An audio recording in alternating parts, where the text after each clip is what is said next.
So was dad involved in that too? Yeah, he was the abuser. Okay, so dad was the abuser, not the brother. And it caused a lot of conflict for me because to me he never did nothing that I known about to me. Right. So to you, he was perfect dad. And Yeah. Regular dad anyway, not necessarily Yeah. perfect, but regular dad. So it brought me a lot of. What did you feel when you realized that he was doing that to your sister?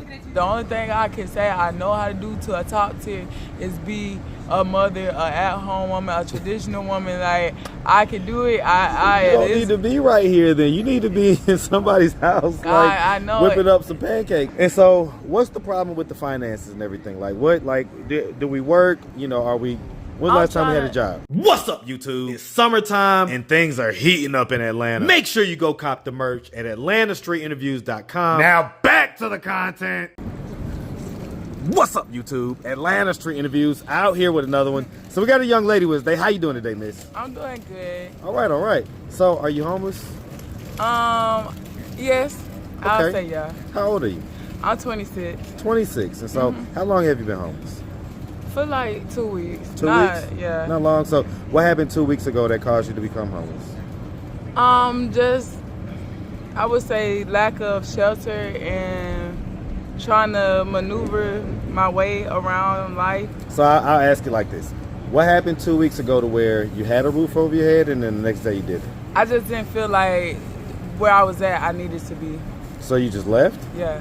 Okay, where were you staying with? Who were you staying I was with? in a shelter. Okay, okay. So you was in the shelter, and what was going on in the shelter that made you decide to like dip out? A lot of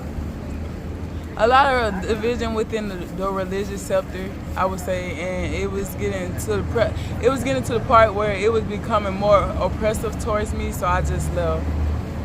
Okay, so basically almost sounding like you have your whatever beliefs, Yeah. and they didn't mesh with whatever was going on in the shelter. Most of the women that was there.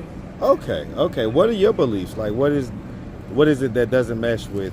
My belief mainstream? is that everybody are a spiritual being having a spiritual experience, and they have the free will that God gave them to do whatever and believe whatever they want.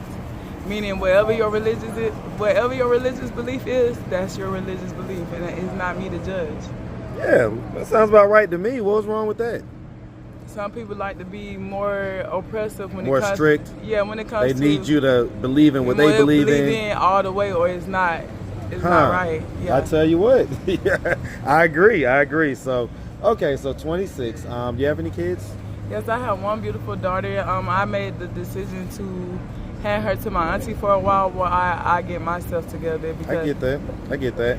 It's tough out here these days. You know, I tell people all the time, man, like 20-something years ago, you can get an apartment for, $450, $500, stuff like that. These days, it's just so tough, man. I feel bad for anybody in their 20s because you're not getting the same experience that we was, Yeah. It's just tougher. So how old is your daughter? My daughter is 3. 3? Okay. And your aunt, does she stay here in Georgia or somewhere else? She stay in Clayton County. Yes, Okay, so she in Clayton. Okay. And so how long was you in the shelter for before you decided to leave? I say it only took me like a good 3 weeks or 2 at the most to really. You was up out of there. Yeah, I was out. They couldn't take it. Okay, I got it. Okay, before the shelter, where were you? I was with my mom. And before my mom, I had my own place and my own everything. Okay, so what happened? How did you lose your own spot and your own everything? I'm a spiritual person. I don't believe stuff just happens. Stuff can happen, but I feel like it was just a lot of warfare and attack. And then I didn't know, me being 26 and just coming into my gifts and powers, I didn't know how to handle it. And I was sidetracked by, domestic violence, just not knowing the law properly and not managing money well. Yeah. Hey, listen, those things will definitely throw you off. So what age did you stop having your apartment and everything else?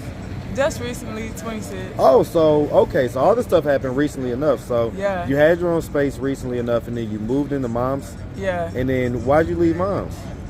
Same thing, different belief systems. Okay. So she didn't accept whatever your theology was. My new idea of Christianity or my religion, because I have mixed religion. I'm a spiritual being too, but I do coincide with religion because I do know that religion, in the book of religion, is truth in there. In a lot of culture, it holds truth. So I mix my religion beliefs, and my mom, she's one of them people. She's just strictly to her belief system, which is okay to me, not to everybody else. But when you come to me, I'm gonna say it's okay because I cannot judge you. We're all seekers. Yeah. We're all seekers. We're all seekers of knowledge, you know, or at least we should be. Yeah. Because nobody truly has their finger on the exact thing, you know? Right. So I agree with you. I agree with you 100%. And I understand that maybe older generations are a little more strict in the way that they think and the way that, especially that they want their kids to think. They kind of still want to be able to control the way that their kids see the world and the way their kids think, and that's not realistic. Yeah, that's pretty much sums my mother up. So that's what's going on here. Yeah. Okay. So how long was you at mom's house before you decided to dip out? 3 to 4 months. It was like 3 at the most. I want to say 4 because I was still I was in my apartment for a good half a year. It only took a half a year for a lot of Things to stuff. fall apart? Yeah. So before that, where were you? With mom again? I was with my child father, an ongoing relationship that hasn't been very good, but I am grateful because he have helped stabilize most of my not childhood, but teenage life till adult. So I really, I was together for a long time. I was a stay-at-home woman. I didn't have to do much. So that, and I think that applied to me coming back out into the real world and not knowing how to go back into the slowed you down. Yeah, the workforce, because I'm so used to cooking, cleaning, being traditional to the point where when I come out here, it's like physically I know what I got to do, but spiritually I know I'm on my the way it is geared is like I know but I don't know, and I'm accustomed to a certain lifestyle, so that's just I need to tweak on that a little bit. But I get it. So let me ask. I mean, was this guy like a street guy type deal? No, he was Hispanic. He was a hard worker. He is a hard worker. Okay, so a hard-working Hispanic guy that just had traditional mindset, and had you at the house, and okay, I got it. But it was a lot of spiritual warfare, even with my partner. Him being my child father, it was just a lot of battling with him. And it's coming to like he trying to battle with me over my child too. So it's like my whole life been a whole spiritual journey for me because I have seen and experienced things like a lot of abuse with men and stuff. I get it. And so dealing with that made me leave him because I didn't really have to leave him. Right. But I love. You decided to based on how you felt about what was going on. Yeah. I get it. So, okay, so let's just start from the beginning. So, where you from? I'm from Atlanta, Georgia. You from here? What about? What part? Yeah. Well, I grew up in Clayton County, Morrow, Georgia. Hey, man. But I'm from Atlanta. I was born a South Fulton baby. Okay. My daughter is a Grady baby. Okay. So, shout out to ATL. Yeah. Shout out that South Fulton, man. Shout out them Grady babies, of course. And yeah. Shout out Clayco, I guess. You know what I'm saying? I don't really rock with Clayco like that, but shout it out. Shout out Big Clayco, not the little one. Clayco gave me a little grace. It gave me a little, I always had it within my family lineage, but it gave me a little nudge into being able to conduct myself around various races. Yeah, because not every race, we could get there's more than black people yeah, down there in Clayco. yeah. I get it. So, okay, so growing up in Clayco, did you have both mom and dad in the household? Yes, okay, temporarily, but but that's not part of the question. But yes, I did have both parents. So did they split at some point? Yeah, and then my auntie took over, which gave me a great opportunity because she brought me up in church, gave me a strong church background, and I'm talking about the church that call you out and tell you everything God told you, and you can't lie because you know God talking to you. So one of those Church of God in Christ type churches or something? Like they call you, they prophesied. They tell so they was Brim and Hellstone. Yeah. Okay, I got you. So, okay, so what age did you start living with auntie? 13. Okay, and so for what reason? What was the reason why you didn't live with mom no more? A lot of issues within the family home, a lot of abuse and stuff within my family. So I'm gonna go ahead and ask because I always ask this question. But when you were younger, did anything ever happen to you or anything like that?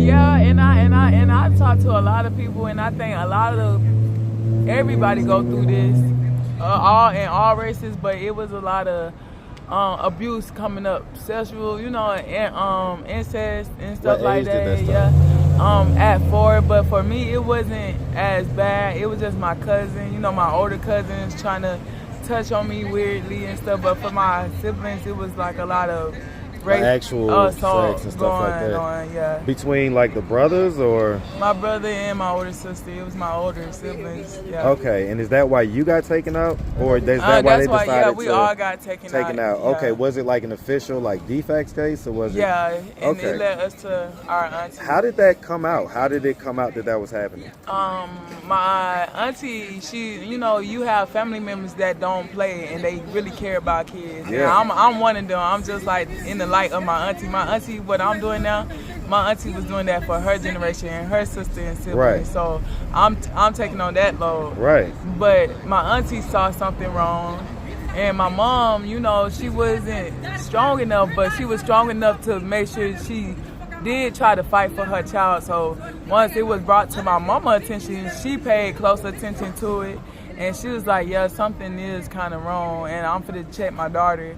So she checked my her daughter and my sister out. Right. Then they realized, yeah, something looked off with my sister. Then they took her to get a kick done, a rape kick done. Yeah. And they realized she has been, sexually assaulted. And then How much? What's the age difference between your brother and your sister? I would say two years difference. Okay, so like, because you said that earlier, you said that your mom and your dad was together.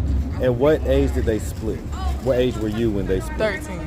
Oh, so that all happened like, was dad involved in that too? Yeah, he was the abuser. Okay, so dad was the abuser, not the brother. And it caused a lot of conflict for me because to me he never did nothing that I known about to me. Right, so to you he was perfect dad. And Yeah. Regular dad anyway, not necessarily Yeah. perfect, but regular dad. So it brought me a lot of. What did you feel when you realized that he was doing that to your sister? I felt rage. I felt confusion. I felt like everything was an illusion. I felt like that, like something. To me, what could be angelic could be demonic to somebody else. Mm-hmm. So it brought a lot of me not loving him and not wanting to be, but he was already gone out of my life, and I felt so sorry that I felt guilty. You say he was already gone out of Like, your yeah, life? they took him away. Okay. But I felt guilty that, like, to me, I know I went through something, but I didn't go through it as bad as my sister. Yeah. And then I used to always try to figure out why my sister was a certain way, but I realized it's because she had to bear this. Deal with maybe this. all of her life, and we didn't even know it until that time. We don't How know. was she? How would she act like to where you was like, I wonder why she's like this? She was very mentally challenged. And I've been studying how kids act. Sometimes a lot of kids that are mentally challenged or a certain way is because when they are a child, it's already done happened to them, and they can't express It's it. warped. Yeah, it's warped. Their whole sense of everything is warped at that So point. they express it in ways of they would say it's mental disability, Mm-hmm. but a lot of times it just be very heavy trauma. Yeah, that's 100% what it is. That's 100%. So that kind of gave you a little bit of light and insight into how your sister used to act and why she used to act that way. Mm-hmm. Were y'all close, you and your sister? Or because she acted that way, y'all wasn't as close? Yeah, we wasn't as close. Okay, so, and she was how many years older was she than you? She's 4. Okay, so when this came out, she was 17. Yeah. And you don't know what age it started at? Like, what age? It could be years and years, but she said for her, it started when she was really young. And but my mom, like, that's why I said my auntie started to see it as she got older. Right. But my mom was one of them moms, if she didn't really see it, she didn't really see it. And she didn't speak up until somebody forced her to speak up. How did that make you feel about mom? It made me feel like my mama could have been stronger, but I still love her because I know that she was going through abuse too, mentally, emotionally, and physically. My dad wasn't the best person he could be to her. So I know why she probably was scared and why a lot of women would be scared. Yeah, like kind of be paralyzed in that situation. Yeah, because she feel like she probably would have got hurt and stuff too. But once she had a back end with my auntie, she knew she could do it. Yeah, and she Is your dad still in prison for that? Yes, he is. Wow. Okay. Did things become financially unstable around that time as well?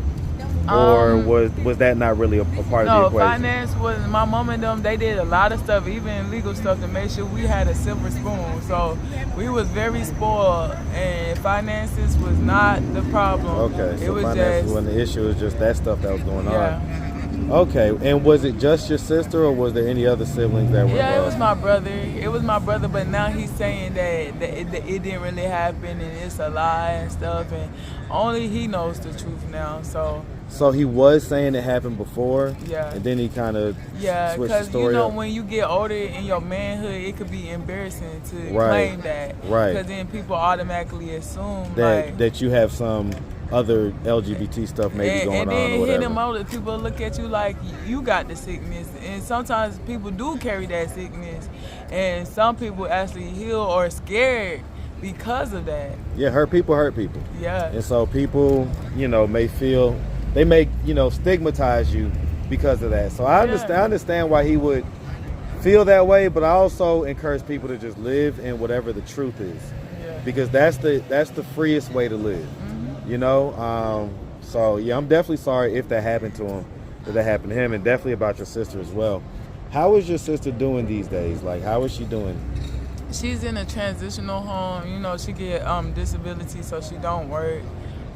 She's happy. She has a little boyfriend planning to be husband. So even for her, she's still living her best life. And she's moving forward, because I'm pretty sure she's at peace now. She don't have people hurting her no more. And she able to finally be herself and be a woman. My brother, he's with my mom. All right, but so you lived with Auntie. And, she was, I guess, very religious and everything else. So I guess because, did you graduate high school and stuff like that?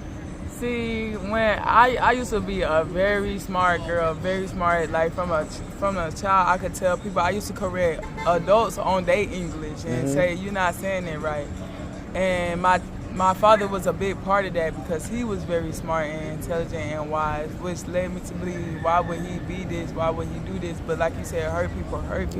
Yep. You can have good qualities, but do bad things. 100%. So once he left out of my life with my mom, it just closed me off socially and mentally to not even want to challenge myself within schoolwork, because that part of me made me enraged with him, that I wanted to get away from it. That had a huge effect on you. You wanted to get away from any part of him, including the intelligence that you got from him. Yeah, he instilled in me. Yeah, I get that. Wow. One thing I can say, even though I tried to dumb myself down, it was still in me, because even though I haven't picked up a book, I can read, I can write. So what age did you drop out? I didn't drop out. I made it all the way to 12th grade. I just stopped. I didn't stop going to school. I dropped out. You could say 12th grade. I dropped out. Yeah, that's dropping out. But that's 12th grade, man. So you made it all the way to the end and then just stopped. Yeah. I felt like, I don't know, but then by then I got saved. I got baptized at 16, and I was under heavy condemnation, meaning I used to snitch on everybody. Like, when I got touched by my Savior, who I know to be Yahuwah, when he touched me, my Messiah touched me, I knew it was real, because I couldn't do nothing but be truthful. I couldn't lie. I couldn't steal. I was under what you call a condemnation. Meaning you gonna know what you're doing, and you gonna adjust yourself. I used to snitch on everybody in the house. After I got saved for 3 months straight. As far as what? Like just little stuff? Everything. You couldn't do nothing around me. Well, let me ask though, but why didn't that transfer over to the school stuff? Because it was still a battle with me. It's like the school didn't really matter, because the school was, I don't know, I started coming into my spiritual awareness too. So school just wasn't as important. Yeah, because I started seeing life differently. I get it. It was opening a lot of things up in my mental space, and school was like the last thing to worry about. So see, that's actually, this is because I talk all the time with women who have been through the trauma that your sister has been through. But it's so interesting to hear the impacts on your life as the sibling and how it made you see the world just so differently after that. It completely changed your world, it sounds like. Okay. And so what's the problem with the finances and everything? Like do we work? You know, when's the last time we had a job? See, I was lucky, but I was cursed. I ain't gonna say cursed. I was lucky, but I didn't know the luck was gonna come with a darkness. Right. So I worked teenage jobs because my mama made me work. She was a worker. She always had her money and her independence no matter what my dad did. So she instilled work into me, but I was just lucky enough, like from 19 to meet a guy, and then this guy said, "Oh, you can come stay with me, and I'll take care of you." And so the whole entire time I was being taken care of, but I was also learning how to be a woman and step into my womanhood. The only thing I can say I know how to do to a top tier is be a mother, a at-home woman, a traditional woman. Like, I can do it. You don't need to be right here then. You need to be in somebody's house, like I know whipping up some pancakes. I know like it's gonna be with Doritos. I know it's gonna be the right person. The only thing is I tried to do the independent thing. I wanted to run because I didn't feel like that was the guy to do it for if me. you was getting physically, if there was violence, you know what I'm saying, then of course you made the right decision. It was sometimes violence can hurt, but what can hurt most is the mental abuse and that type and of stuff. Spiritual. I'm telling y'all, I'm a spiritual being. I know religious and stuff. Like, I was just telling the boy about the book of Kabbalah that tells you that because a lot of people in the New Age Christianity will tell you that this is sinful and a lot of things are sinful. But if you go back to the book of Kabbalicism, I pull from Kemetism, Kabbalicism, Hinduism. Listen, I like all of these ancient wisdom, ancient books that have all type of wisdom from different iterations of life. Like, this is stuff that is central to the fabric of the universe. That we like to box into different things and different categories, but the truth is that you could pull from a little bit of it all. Okay, because that's probably gonna be the closest thing to truth. You know, that's for real. So, okay, so the long and short of it is that you've been a housewife and you don't really have like a history of working for real, like beyond your teenage kind of jobs and stuff like that. So what is the plan? My plan is, I'm going to try, y'all support me on this, to get a job, to get back in the workforce. But I think right now I'm so headstrong within my faith of my God, who my creator is, who I believe in. I appreciate it, man. Who I believe in, I choose to believe in God, my creator, up above the sun. The reason why the sun always shining, to just orchestrate my life for me. I don't, like, tomorrow is a whole day, and So you're going to ask God to illuminate your steps, and you're going to walk in the light. Yeah, I get it. Walk by faith, not by sight. I get it. Let me ask you this, because I see this a lot out here, right? Is that people trauma bond, right? And they make these bonds because they're in this survival mode, they're in this situation. Is that what's going to happen with you? See, this one, and let me put the females on something. Okay. Because I've been through a trauma bond relationship, so it taught me wisdom, and wisdom is the best thing you can give to another fellow female. If you got wisdom to share, I always choose to share your wisdom with your fellow sister, because everybody is your sister, I'm telling you. And heal yourself so you can heal your women, because a powerful woman, especially a black woman, but we're not going to put race in it, but a powerful woman is the most potent thing in this land for everybody, because through a woman comes life. And when we heal our husbands, our sons, and everybody else. But once you know better, you do better. And once you get the same thing, you know how to maneuver the next time. So if I was already in a trauma bond relationship, the next trauma bond that comes to me, either I got to end up healing him or he got to leave, because we can't do it. I'm not hit. Once I feel like you hurting me more than I'm healing you, then we part ways at that point. But you got to be strong and wise enough to carry that burden. Now, if you're not healed, that's not a task you are ready to take on. You got to be a very healed woman to take on that task. But if you know who you are. You know you're a goddess in your divine right. And you know when people coming to you, you gonna get them straight, then get them straight. If you know you're not ready, then leave and walk away. But only you know when to walk away, and only you know when to carry your knowledge and your wisdom into the next situation. Don't keep repeating a cycle. Try to see how the cycle, like one thing I do, I try to see, okay, I'm constantly going through this. What steps can I take to make a difference when the cycle keep arranging? Yeah. So you can shift your cycle into your reality. I'm gonna tell you what. Me and you are on the same page. No, seriously. Yes, like thank you. your thought process, I'm impressed with it. I am. Because I 100% agree. And for you to be 26 and have this thought process, like I say, I'm impressed. So kudos to whoever the creator is, or the person is, or the entity, the spirit is, whatever that's guiding you. I think that despite you being in this situation right now, I think mentally you're right where you need to be. I know. Okay? And I know that's why I'm in this situation right now, because I'm right up here mentally. I tell you what, man, I appreciate you. Thank you. I really do. I appreciate you, man, taking the time and answering all of our questions. If anybody out there wanted to reach out, help, or donate, do you have a way for them to do that? Do you have social media, Cash App, anything like that? Lucky, what's your Cash App? Because I don't have one right now. If y'all can donate to help me get some stability, because I would need some stability in my stability. You have a phone? Yes, I do got a phone. You don't want to create a Cash App real quick? Yes, I do want to create a Cash App, actually. Okay. Yeah, you never know. You never know how many views and stuff it might get. So Yeah, if it yeah. gets a lot of views and things, then I want you to make sure you're getting the money directly. Okay. All right, well, listen, miss, we really appreciate you. And we definitely wish you nothing but the best, all right? Yes. Make sure you have a good one, sweetie. Okay, gratitude, love, and light to y'all. I love it. I love it.